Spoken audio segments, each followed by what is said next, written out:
Rahul Gandhi is at it again, parrots pro-China line again.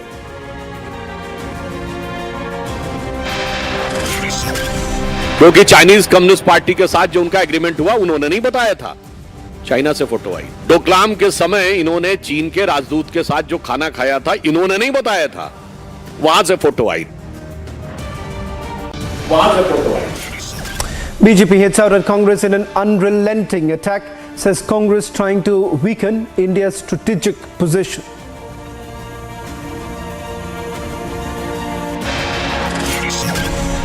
In Athens, Prime Minister once again conferred with the top honor.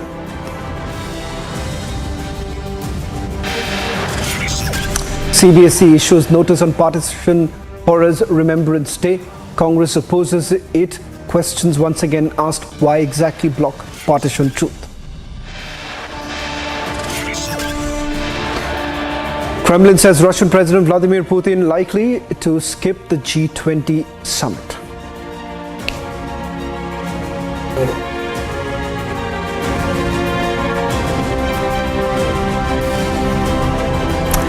Ladies and gentlemen, before we take you through that big exclusive coming in from Pakistan-occupied Kashmir, we're starting with some breaking news now coming in. 3 days after 2 people were killed and 4 others were severely injured, police have now recovered a CCTV footage showing an overspeeding Rolls-Royce ramming into an oil tanker in the Delhi-Mumbai Expressway in News Umri village. Following the new evidence, the police have booked the driver of Rolls-Royce. Earlier, the tanker driver was allegedly put at fault for driving on the wrong side. However, new evidence shows that the luxury car was overspeeding. Now, according to a preliminary investigation, the Rolls-Royce, along with 20 other vehicles, including 2 escort vehicles, were seen in the CCTV footage around 11:12 in the morning on 22nd of August. Later, the Rolls-Royce changed lanes and accelerated, leading to a collision. In fact, Republic TV has now accessed the FIR copy in the case. We've also spoken to the police. Top sources now indicated that this is a high-profile case. It turns out that there's a possibility of a high-profile person to be present in the Rolls-Royce that rammed into the oil tanker. Let me quickly get in a word from my colleague Piyush Ori, who's been tracking the story very closely. Piyush, as per the FIR, what are the details you're picking up?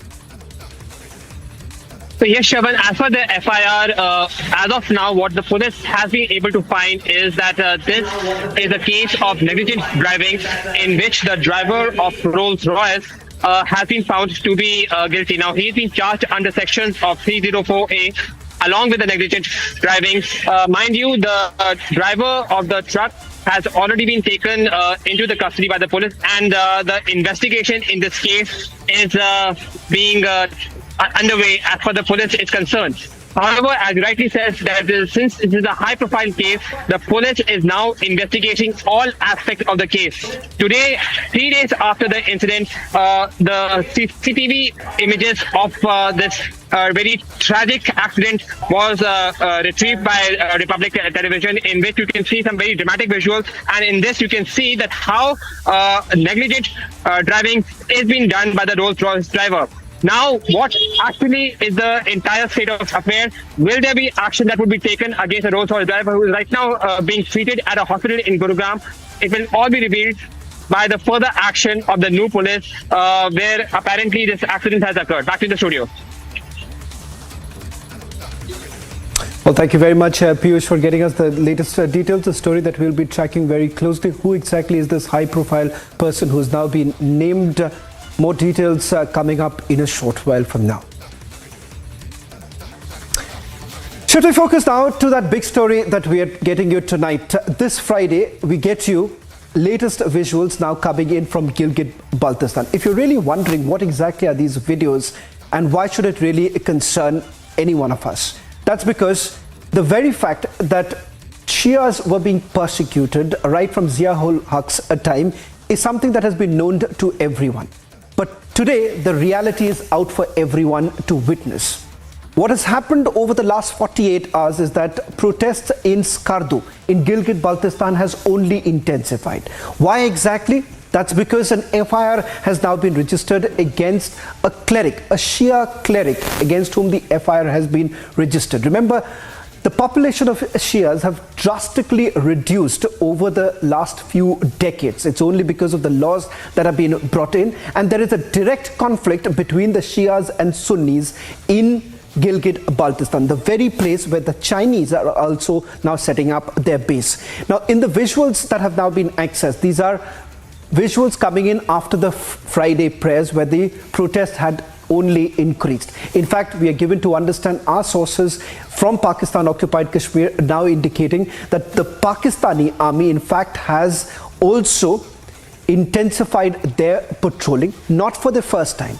That protests of this nature is taking place in Gilgit Baltistan. Back in January too, we saw the kind of protest, the uprising that took place in various parts of Gilgit Baltistan. Take a look at this exclusive report, and then we also get you voices from Pakistan occupied Kashmir, how once again they're exposing the Pakistani government. On January 17, 2023, Pakistan's National Assembly unanimously voted to expand the country's law on blasphemy, which carries the death penalty for insulting Prophet Muhammad.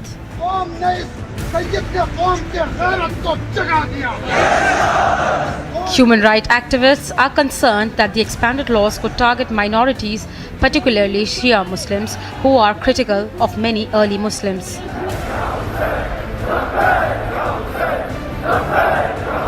Now, Pakistan government registered an FIR against Shia cleric Syed Bakr al-Husseini. He has been accused of insulting the Prophet. Soon after, massive protests broke out in Gilgit Baltistan.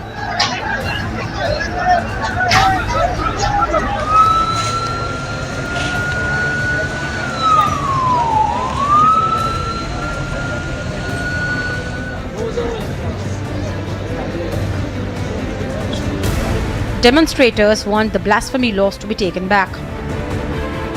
They have threatened the government of Pakistan.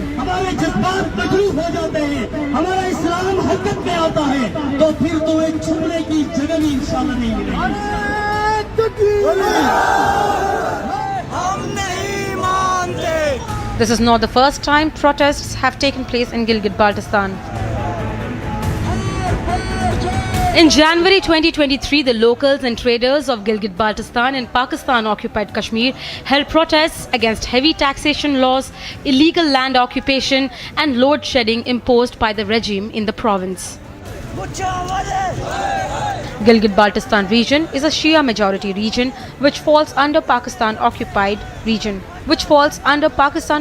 Kashmir region.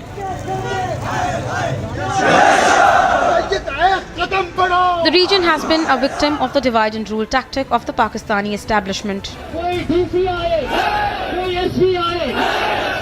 The army, the ISI and other powerful stakeholders have always looked at the region in terms of its tactical value of keeping India at bay and pitting the communities against each other to serve their own interests. Bureau Report, Republic TV.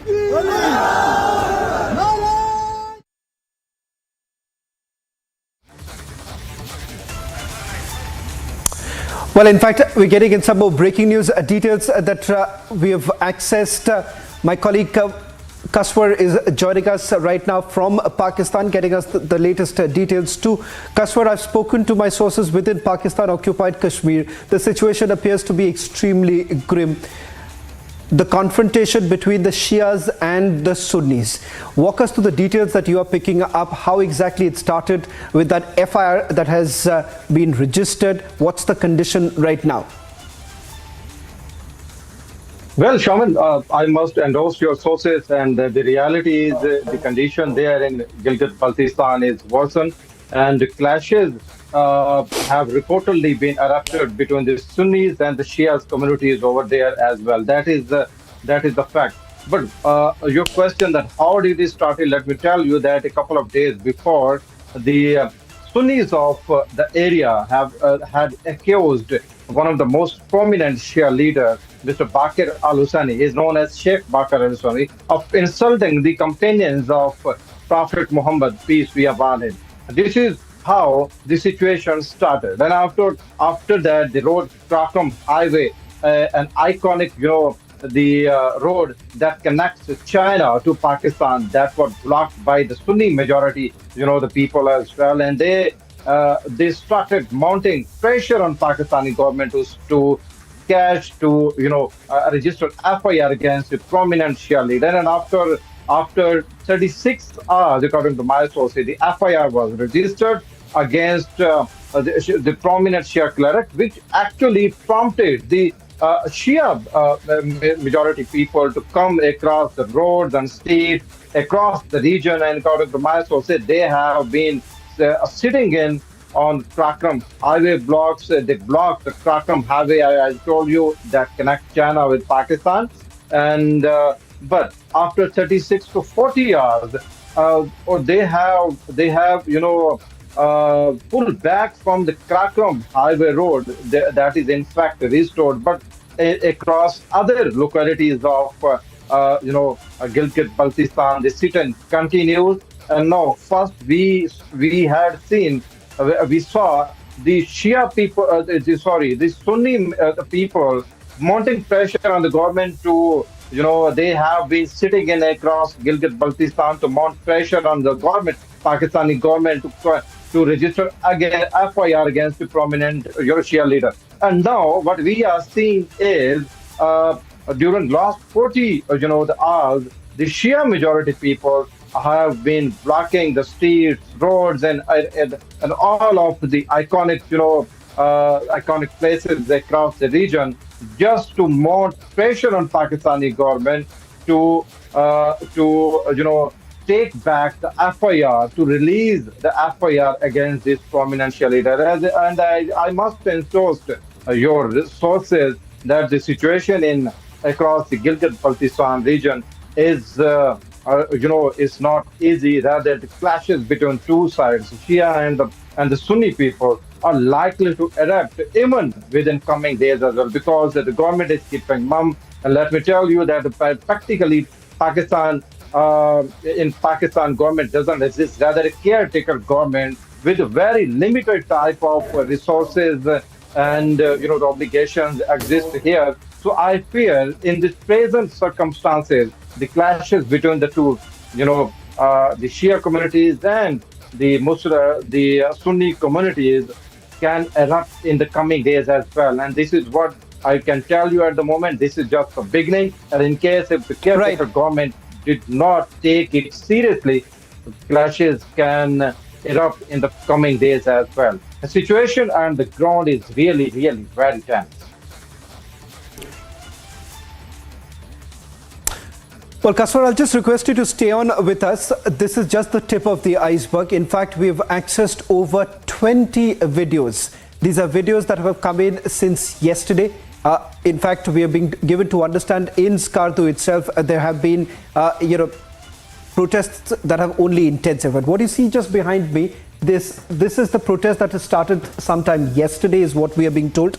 In fact, it started with a shutter down call that was made by the cleric.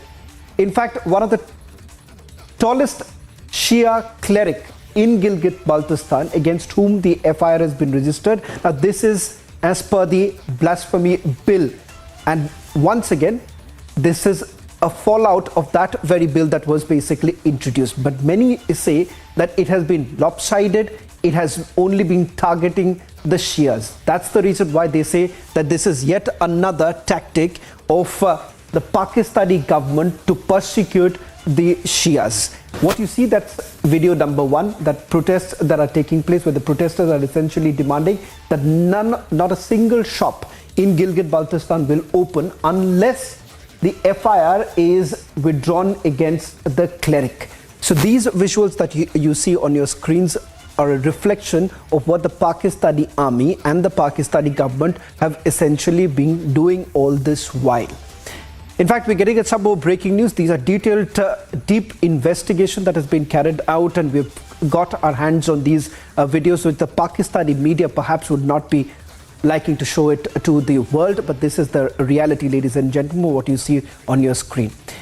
Getting in that big breaking news, in fact, the Shia community has issued an ultimatum to the Pakistani government. It is now turning into the biggest revolt against the Pakistani army. In fact, listen into the ultimatum that was actually issued by those from the Shia side. In fact, what is very interesting to point out here is also, if you take a closer look at those visuals, you would not find a single Pakistani flag. Importantly, it shows not the first time. People in Gilgit Baltistan, they have been in the past, people from Gilgit Baltistan have said that open up the borders and they want to meet their family members on the other side, indicating their family members in Ladakh. Listen in to the latest now coming in. हम उसके पैरोकार हैं, फिर तुम्हारी तरफ से एक ज़रब आई तो 2 ज़रब हमारी तरफ से भी आई। कोई अमन शमन नहीं, अमन उस टाइम कायम होगा जब हमारी जिंदगी महफूज होंगी। जिधर हमारी जिंदगी महफूज नहीं है तो दूसरे की भी नहीं होगी। तो आप तमाम से मेरी गुजारिश है, ये जेलगढ़ चौक उस टाइम तक नहीं खुलेगा जिन सरकारी दलालों ने आगा बाकिर अल हुसैनी, एक हुसैनी सादात फर्जंद ज़हरा पे पर्चा कटा, वो सामने है। वो सहूलतकार भी हमारे अपने लोग हैं। कोई चिलास का मौलाना इधर नहीं आया। मेरी तरफ से दी गई मौलाना फरमान वली पे अभी तक दरखास्त पे अमल क्यों नहीं होता? तुम लोग अंदर बैठे हुए काली बेड़े भी सहूलतकार हो। अगर तुम लोग इसी तरह सहूलतकारी करते रहोगे, नहीं जाना हमने पंजाब, नहीं जाना हमने सिंध। अगर तुम्हें तकलीफ है इस मुतनाज़ा खित्ते के शहरी को, तुम अपने मुल्क में आने के लिए रास्ते में टाउट पैदा कर तो दारुल तांगिर कोहिस्तान तक हमें नहीं जाना तुम्हारे मुल्क में। खोलो करगिल का रास्ता, खोलो हमारा तारीखी रास्ता, हम करगिल की तरफ जाएंगे। ये रोड उस टाइम तक नहीं खुलेगा। अभी हमारे तमाम जवान बुजुर्ग, इन सब से मैं मशावरात करूंगा। आप लोगों ने पूरा मंद रहना है।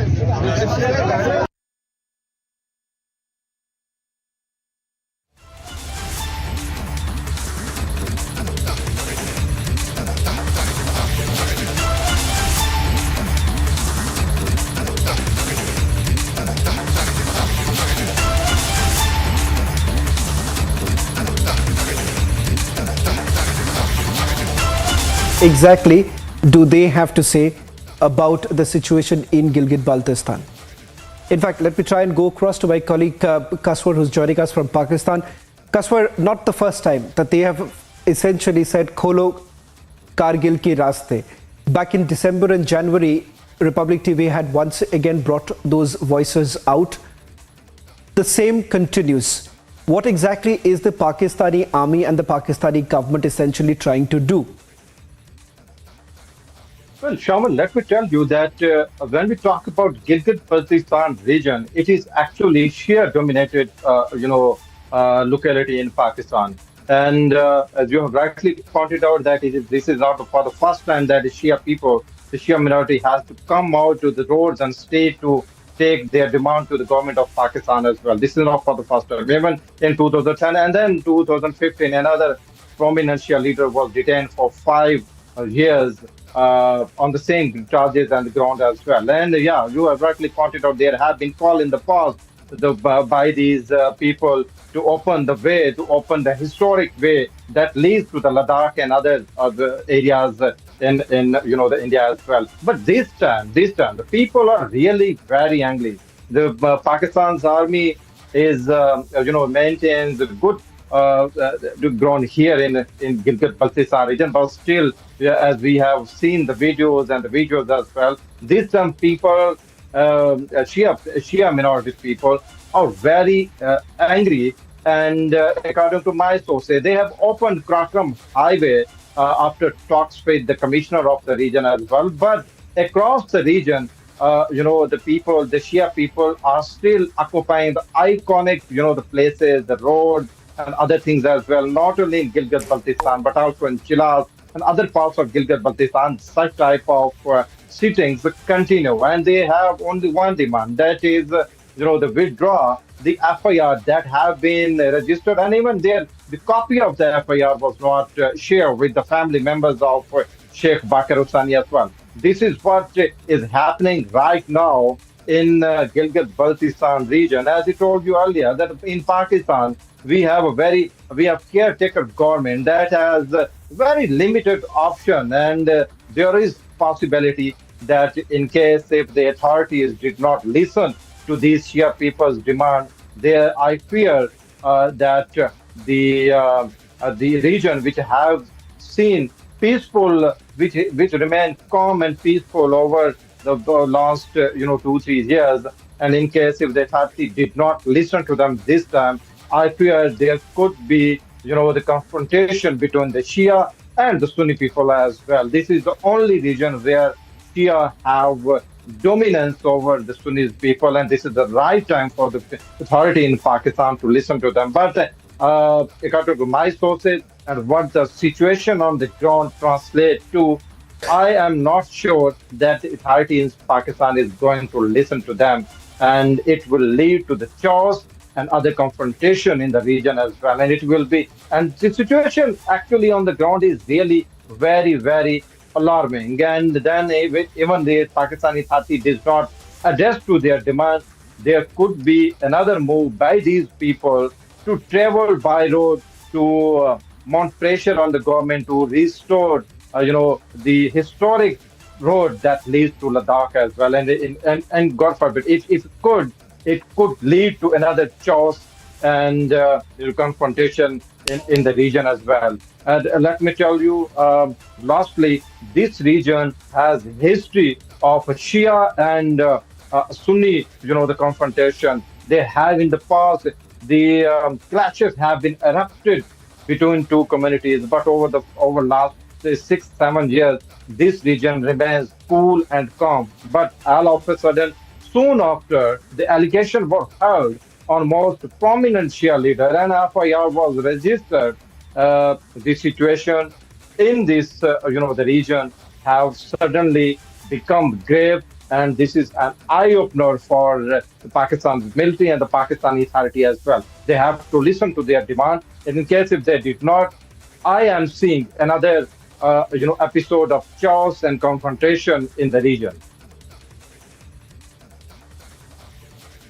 Well, thank you very much, Kasper, for getting us the latest details. Yet another time, Republic Media Network, the only network to expose the persecution of minorities in Pakistan-occupied Kashmir. Ladies and gentlemen, this is the big debate with Editor-in-Chief Arnab Goswami tonight at 10 p.m. The unmissable debate where we once again put the Pakistanis on the mat.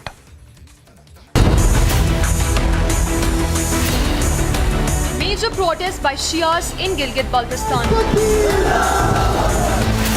Shia community threatens government of Pakistan. Pakistan Shias issue ultimatum on blasphemy laws. Arnab debates at 10 p.m.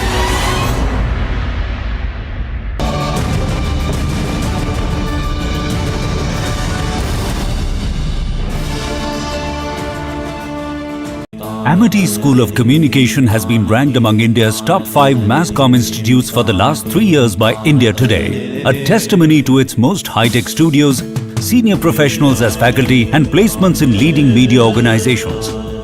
To apply, visit amity.edu.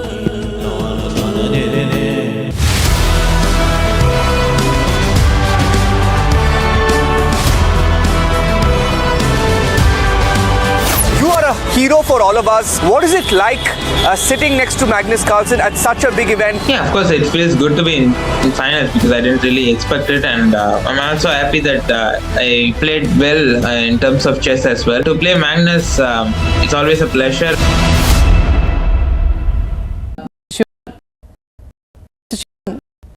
The Prime Minister you was also the Prime Minister's way of saying when everybody is that he is standing resolutely behind you. That gesture of the Prime Minister, his visit, the way he supported Israel, that gesture must have meant a lot to everybody at Israel. The Prime Minister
And the BRICS group of nations has invited 6 new countries to join the grouping. The debate over the expansion of BRICS, that's the Brazil, Russia, India, China and South Africa bloc, topped the agenda at the 3-day summit in Johannesburg in South Africa. Here's more in this report. Take a look.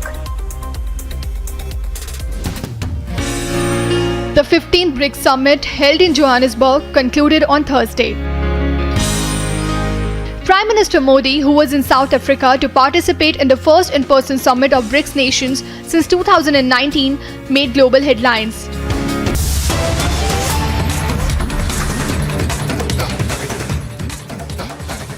So it's getting another update coming in from ISRO on Chandrayaan-3 mission. And ISRO has informed that all planned rover movements have been verified. The rover has successfully traversed a distance of 8 meters. Rover payloads are turned on. All payloads on the propulsion module, lander module and rover are performing normally. So we're getting this detail coming in right now of Chandrayaan-3, and we showed you visuals a short while back of the moonwalk of the rover Pragyan. What we see right now is the visuals coming in on a screen, the latest updates coming in from ISRO, where we can clearly see that ISRO has said that all planned rover movements have been verified, and the rover has successfully traveled a distance of about 8 meters on the lunar surface. So a big update coming in on the Chandrayaan-3 mission. We also know that the rover payloads are turned on. All payloads on the propulsion module, lander module and rover are performing as well, viewers. So those visuals coming in, viewers, a big update coming in of Pragyan rover's touchdown on the moon. And viewers, we know that a short while back, the ISRO has released a video of the movement of the Chandrayaan-3 spacecraft rover as Pragyan rammed down from the Vikram lander on the lunar South Pole. In a series of posts on X, ISRO released the video with the caption, "Here is how Chandrayaan-3 rover rammed down from the lander to the lunar surface." Remember that the rover made a soft landing on the moon on August 23rd at 6:04 p.m. Indian Standard Time. And after that, we have seen that successfully the rover was released on the moon's surface and has done its and completed its first moonwalk, viewers. So ISRO had shared a photo of Chandrayaan-3's lander on the moon's surface, which was clicked by Chandrayaan-2's orbiter high-resolution camera. And India has become the first nation with this to land its spacecraft near the lunar South Pole.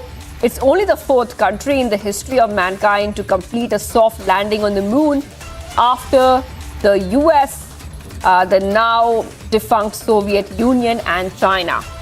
So we'll be getting more details coming in on this latest update coming in off the Chandrayaan. What we can tell you, viewers, is that ISRO has informed that all planned rover movements have been verified. The rover has successfully traversed a distance of about 8 meters, and that means that everything is on track. Everything is going according to plan as per what the mission had to deliver. So everything is on plan right now. And remember that the rover will be conducting a couple of experiments, in situ experiments on the lunar surface, on the moon, which will help the scientific community, not just in India, but also globally, and give very, very important data about the moon to the scientific community and the space science community in India and abroad, which is also means in a way that India is leading, taking a very big leadership position when it comes to space research and space exploration. So ISRO saying that all planned rover movements have been verified. Let's go straight to our guest who's joining us live with us, Srijan Pal Singh, senior scientist, joining us once again on Republic TV. Thank you for joining us. I just want to come across to you and ask you about this latest update which we have got of the rover. Now, we know the rover has traveled for 8 meters on the lunar surface. If you could tell our viewers, why is this significant? Right. So the rover travels at the speed of about a maximum speed of 1 centimeter a second. 1 centimeter in a second, which means if you take a large ruler it will take approximately half a minute to travel it, right? So the rover goes slow for a reason, because it's a surface which is uneven, despite we have selected the best possible land, which is the flattest land possible, but even that has a lot of obstacles. Now, what the rover has gone a slight distance away from our lander, and now is this time when we have to switch on the payload, which is on the rover. This is what has happened now. Now, this is also a sensitive moment because, just like things, we are far away. Now, everything is run by an algorithm. It's all AI driven. Anything can go wrong. So it's a very good news that not only our lander is working out fine, our rover has also tested its equipment, its devices, and they are all working out fine. The two devices which were to be tested, the LIBS and the BMX, are basically they're both going to do two things. One is they will do a sort of analysis using laser. They will analyze the soil content, the regolith of moon, and they'll fire lasers. Gas will come out. That gas will be analyzed, and the data will then be transmitted to ISRO stations on Earth via our Vikram lander. The other experiment which they will do would be in terms of analyzing the ions, the charged ions on the lunar surface, which is being done by the other device. And both of those machines, both of those equipments are now functioning very well. I'm looking forward to the next 13 days where we will, after the 14-day mission, 1 day has already passed. So the next 13 days, we will get a lot of data from both of these equipments, and those will be very useful for not just India, but the global scientific community. Absolutely, absolutely. And also I would like to ask you that you explained very beautifully about the experiments that this rover will conduct. Now, if you could tell our viewers, how will these experiments really help the scientific community? Because I was highlighting to our viewers that these experiments will not only give an insight to the Indian scientists, a lot of scientists from all over the world, including NASA and all the other scientists, will be looking forward for this data to come in, because India is the first one to land on the south pole of the moon. Yes, absolutely correct. So both the equipments which are on board, which I told you, the LIBS and the APXS, they will do very significant analysis. One of them is analyzing the material. The other is analyzing the charged particles which are there on the lunar surface. Both of these things are important. Now, what will happen? We know very little about the moon, to be honest. Only a handful of people, only 12 people have been there long, long ago. Most of the countries did not go to the moon for a very long period of time, and India is one of the leading countries now going out to the moon. The southern polar region where we are situated is even more unexplored. Nobody has gone there. It's the first time anybody is going there. And it's very exciting because we have all been discussing that this area is mostly frozen in time. Because of the craters and the mountains out there, there are areas which are in sun shadow for a very, very long period of time.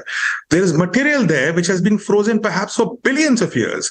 This material has signatures of moon, early moon, which may include water, and not just moon, but also Earth, because the moon came out of Earth about 4.5 billion years ago.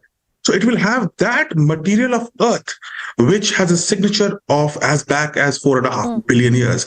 We will understand the moon. We will understand water. We will understand those special things which we are talking about, such as helium-3, which can one day perhaps power the entire Earth and the global mankind, wherever, we'll be in many planets back then. So all those things, and also it will be analyzing what would be the early signatures of Earth. All these things are important.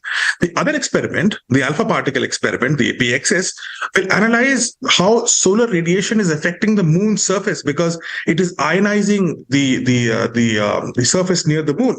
So those studies, what is the charge, what kind of charges you can find at what concentration, in what area, that would be extremely exciting for a future expedition, maybe a manned mission, maybe when a Gaganaut goes out there. So all those things are extremely important. And I tell you, in the next 14 days, some breathtaking, astounding data will come out, which will be analyzed not just for 14 days, but for years to come.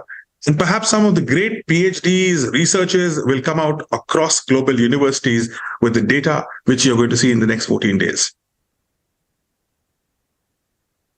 All right. Thank you so much, Shia Cleric, for getting us all these details and these insights and putting it in layman terms for all our viewers to understand in a very simple and a beautiful way. We are tracking the story very, very closely, and we're getting all the updates from ISRO and showing it to all our viewers and keeping them up to date. Thank you so much, Gilgit Singh.